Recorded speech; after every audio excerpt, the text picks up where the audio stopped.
السلام عليكم. تعالى اقولك على اجمل طريقة للكاتشب، وكمان سهلة وسريعة معاكي لكل الاكلات. اول نصيحة اقولك عليها انك تستخدمي من الصلصة اللي بتبقي محوشاها في الفريزر، اللي هو الطماطم سلقتيها وفرمتيها وصفتيها وهنتها في الفريزر. طلعي الكيس كده يفك وصفيه تاني بصفى ادق عشان يبقى نقي معايا. ننزل بقى بالتوابل بتاعتنا، وهي معلقة صغيرة من ملح وفلفل وتوم بودرة وبصل بودرة واربع معالق كبار من السكر. ارفعهم على النار يغلوا، واكون محضرة معلقتين من النشا ادوبهم في شوية مية، وهي بتغلي على النار كده انزل بيه بالنشا يبقى رابط معايا لحد لما يتقل ويربط معايا بالقوام اللي انت تحبيه. خليه خفيف علشان لما يبرد يبقى القوام المطلوب اللي انت عايزاه.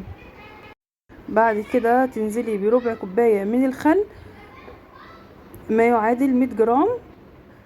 هتضربيه كده وتقلبيهم في بعض، وبكده الكاتشب بتاعنا جاهز. نسيبه يبرد ونعبيه في بولات او في ازازة، ويبقى جاهز معانا في التلاجة في اي وقت لاي الاكلات. وفي اقل من دقيقة عملنا الكاتشب.